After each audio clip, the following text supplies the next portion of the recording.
Hello' বন্ধু বান্ধৱীসকল, আপুনি শুনিছে ইমেজিন পাৰ্ট 2। আগৰ এপিছ'ডত আপুনি শুনিছিল যে লিঅ' ফুৰিবলৈ এখন ৰঙা পাহাৰত যায় আৰু তাৰ বন্ধুসকলে তাক এৰি থৈ গুচি আহে। কিছু সময় পাছত সি এজনী ছোৱালীক লগ পায় আৰু ছোৱালীজনীয়ে তাক এটা গুহাৰ ভিতৰত লৈ যায়। গুহাটোৰ ভিতৰত তাই এখন কিতাপ পঢ়িবলৈ ধৰে আৰু লিঅ'ৰ ফালে ঘূৰি চায় যে লিঅ' তাৰ ঠাইত নাই। আৰু এতিয়া ৰাতিপুৱাৰ সময় 8:30 বজা। লিঅ' স্কুলত যাব লাগে, উঠা। লিঅ' বিচনাত উঠি বহিল। কম্বলখন গুচাই দি দেখিলে 1 ফুটমান দূৰত তাৰ সৰু বাকচটো আধা খোল খাই পৰি আছে। লিঅ'ই বাকচটো হাতত লৈ খুলি দিলে আৰু লগে লগে মাক অহা শব্দ শুনি সি পিছফালে ঘূৰি চালে। স্কুলত নোযোৱা নেকি? মাকে কথাখিনি শেষ কৰি গুচি গ'ল। বাকচটো খোল খাই লিঅ'ৰ হাতত আছিল। মাকে কৈ থকা সময়ত লিঅ'ৰ হাতত 1 ছেকেণ্ডৰ বাবে পৰা যেন লাগিছিল। লিঅ'ই বাকচটো চালে। কি? চক খাই লিঅ' জঁপিয়াই উঠিল। বাকচটোৰ ভিতৰত একো নাই। লিঅ' স্কুলত যাবলৈ সাজু হ'ল আৰু স্কুললৈ গ'ল। স্কুলত যাই থাকোঁতে সি ভাবি ভাবি গৈছিল।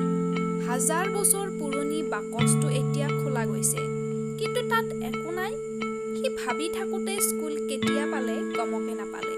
সি শ্ৰেণীকোঠাত বহোঁতে তাৰ ক্লাছৰ ল'ৰা আৰু ছোৱালীবোৰে কথা পাতি আছিল। কালি পিকনিকত বঢ়িয়া লাগিল দেই। বঢ়িয়া লাগিল। লিঅ'ই ভাবিলে, পিকনিক? ময়ো গৈছিলোঁ নে? গৈছিলা দেখোন, মনত নাই নেকি? মনত পৰিছিল, কিন্তু বাছত বহাৰ পৰা কি হ'ল মোৰ মনত নাই। বাছত বহাৰ পৰা তোমাক সলনি হোৱা যেনো লাগিছিলে। মনত আছে তুমি বান্দৰৰ দৰে নাচিছিলা? লিঅ' ঘৰত অহাৰ পাছত মাকে তাক পইচা দি ক'লে, লোৱা, তুমি সুধিছিলা কালি। মোৰ মনত নাই, মোৰ আৰু পইচা নালাগে। এমাহ পাছত এদিনাখন লিঅ' স্কুলৰ পৰা আহি থাকোঁতে এজনী ছোৱালী দেখিলে। ছোৱালীজনীয়ে তাৰ ফালে চাইছিল আৰু লিঅ'ক চিনি পোৱাৰ দৰে লিঅ'ৰ কাষলৈ দৌৰি আহিল। সি ভাবিলে, ছোৱালীজনীক ক'ৰবাত দেখিছোঁ। সন্ধিয়াৰ সময় হ'ব ধৰিছিল। তাৰ মনত পৰিল, সি জংঘলত হেৰাই যাওঁতে এইজনী ছোৱালীয়ে তাক সহায় কৰিছিল, কিন্তু সেই ঘটনাটো তাৰ সপোন যেন লাগিছিল। সেইদিনা তুমি ক'ত হেৰাই গৈছিলা? মই তোমাক এতিয়াহে বিচাৰি পালোঁ। সেই সময়ত এটা ডকাইতে বেংকৰ পৰা পইচা চুৰ কৰি দৌৰি আহি আছিল। তাৰ পিছফালে পুলিচে তাক খেদি আছিল। ডকাইতটো যিফালে যাই আছিল তাৰ আগত লিঅ' আৰু ছোৱালীজনী থিয় হৈ আছিল। ছোৱালীজনীয়ে ডকাইতটোক দেখা পাই মুখত এটা ঘোচা মাৰি দিলে। সেইখিনি সময়ত ডকাইতটোৱে ছোৱালীজনীক গুলী মাৰি দিলে। লিঅ'ই ডকাইতটোৰ ফালে খঙত গৈ এক ঘোচা মাৰি দিলে। ডকাইতটো চিটিকি গৈ দূৰৰ এখন বেৰত পৰিল আৰু বেৰখন ভাঙি থাকিল। ডকাইতটোৱে লিঅ'ৰ গাত গুলী চলালে, কিন্তু লিঅ'ৰ একো নহ'ল।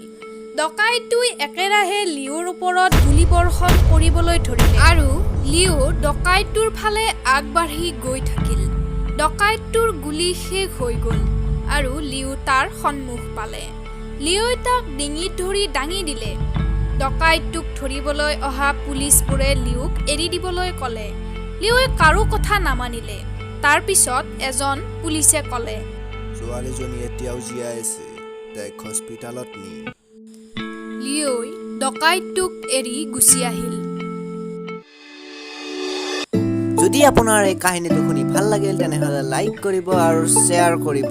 যদি আপুনি ইয়াৰ পাৰ্ট 3 শুনিব বিচাৰে তেনেহ'লে ছাবস্ক্ৰাইব কৰক আমাৰ চেনেল।